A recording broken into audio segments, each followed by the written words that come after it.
YouTube, what's the deal? It's your girl Jahira, and I am back for part 4 and the final part of my Give Me Face makeup tutorial for an evening affair.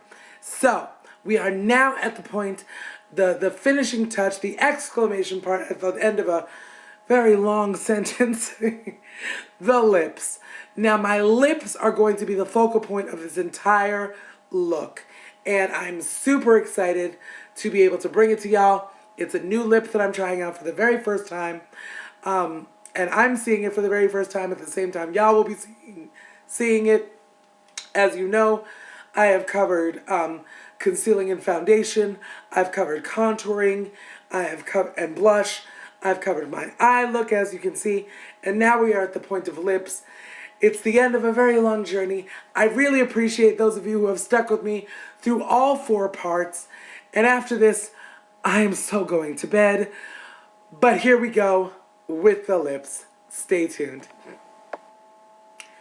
And I'm back. So let's get right to it. Now, for those of you who were with me for part 1, you saw me applying my mineral foundation, which is Bare Naturals by, I believe, some funky little company. Maybelline. Oh, no. It's called True Match. I'm sorry. True Match Natural by Maybelline across my lips.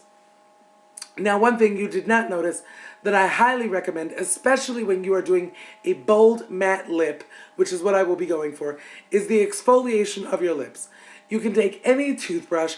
A lot of people are going to tell you a soft toothbrush. I prefer a medium to hard toothbrush, and technically the toothbrush that I have is electric and it oscillates, so it can really get into the crevice of your lips for the exfoliation process, thereby ensuring a smooth application. Because lip cracks and creases is really not the way you want to go when you're doing a full lip. Some people will tell you, if you're doing a matte lip, maybe put some Blistex or chapstick or Carmex under your lips.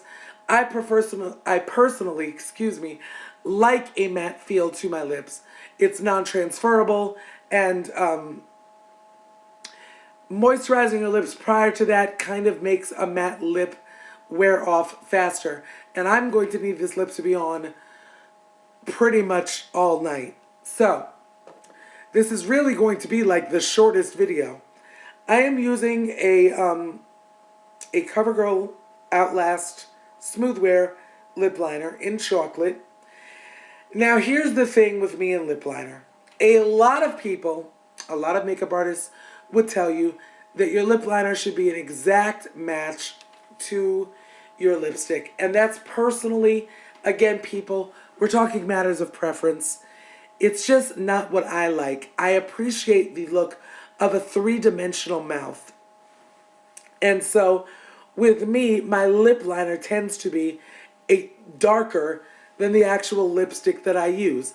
I like the idea of a lip color coming forward while a darker line sort of receiving. So at the end of it all, it's you'll see it at the end, but it's just a lot more lip. Now for something like this, I'm going for a fuller lip. What used to be known in the, God, even as far back as like the 20s and 30s in silent films,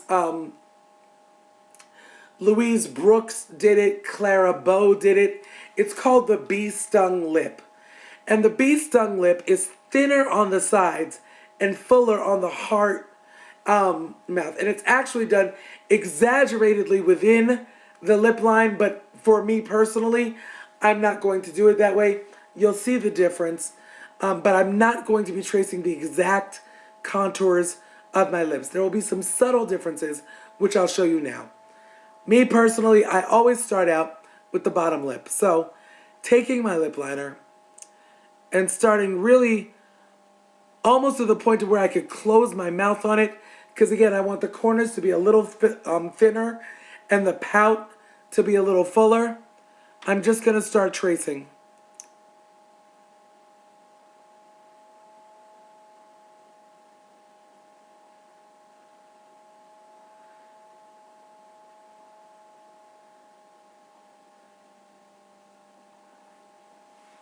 And that's pretty much what my bottom lip is going to look like. If you can see, it's just a little bit tapered in when you get up the sides, and it makes the bottom lip look considerably fuller.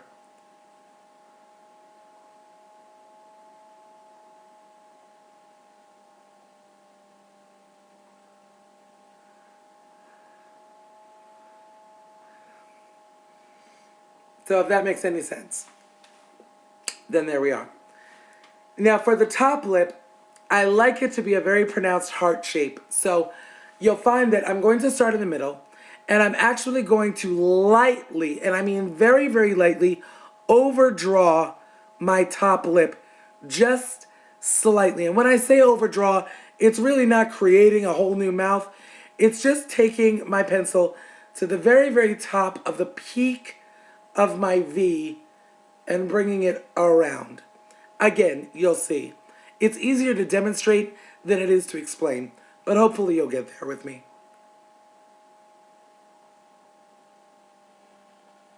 Excuse me.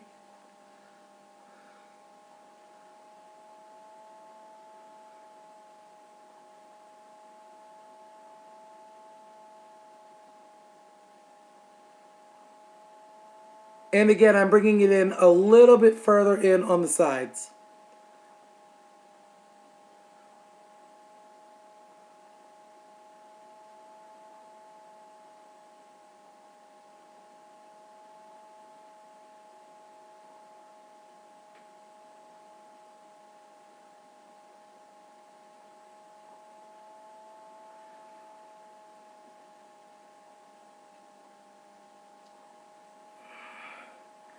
So there you have it, people. I mean, it's not the exact shape of my lips, but again, that's where the concealer and the foundation comes in. I didn't apply concealer to my lips, but I did apply the foundation.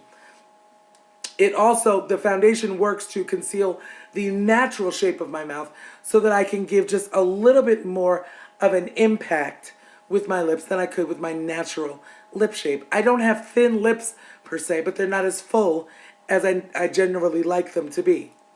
And for a look like this, when you really want a lip that pops and your lip to be the statement piece on your face, it's totally okay, to do a little sleight of hand. That is the art of makeup, and it is all an illusion. So for the actual lipstick, I did go the way of MAC. Now, the little bit of backstory behind this is that I had my heart set on Ruby Woo, and I went to the MAC store, and I went and I checked it out, and I tried Ruby Woo on, and it was like scraping a 230-year-old woman with osteoporosis across my lips. It is about as dry as ever going to get. And it's a bit more of a pinky red than I was going for. I really wanted a rich blue red. So I did end up going with the Russian Red, which is also a matte formulation in the same family as Ruby Woo, but just slightly darker. There it is right there. It's actually showing up really well on camera. And it's slightly more of a satiny texture, while still being in the matte family, nowhere near as dry as Ruby Woo. I'm still going to go back and pick up Ruby Woo, though. I mean, you have to get Ruby Woo. But yeah, so this is Russian Red. And again, I personally apply from the middle and work my way out, being very conscious to stay within the lines of the lip pencil because I contoured the shape of my lips ever so slightly. So here we go.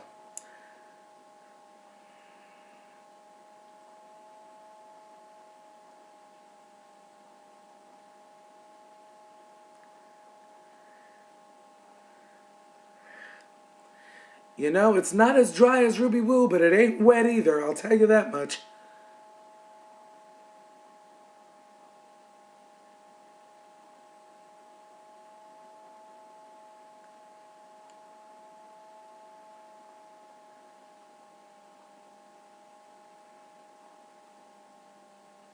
And again, if you do use the trick of going in a little further on the sides with your lip pencil, it helps to use just the very, very tip of the lipstick to really bring that in and make a really precise line.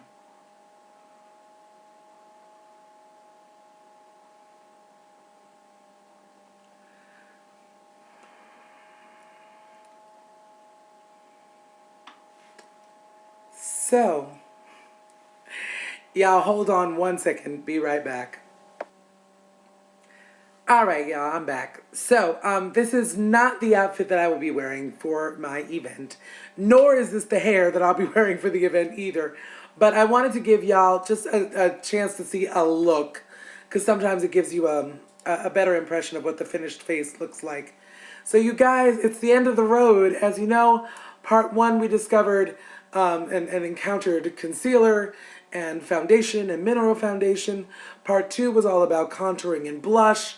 Part three was eyes, and now the lips are done.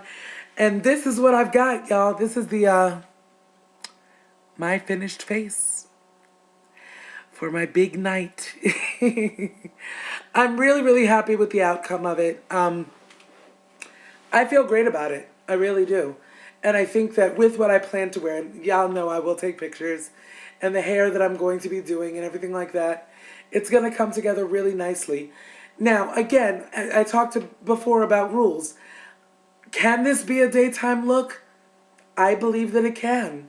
I think with the right accessories, I think that it's definitely on the side of retro, so maybe a flower in the hair, or one of those really great dresses from like the 50s or the 40s or the 60s. I mean, this can translate into whatever it is you need it to be, just with a little tweaking and modification.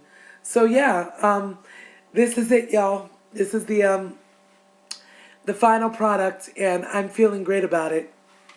So I'd love to hear what you think and get some feedback from y'all. So please, I can't believe I'm about to say this, but yeah, comment below and let me know what your thoughts are.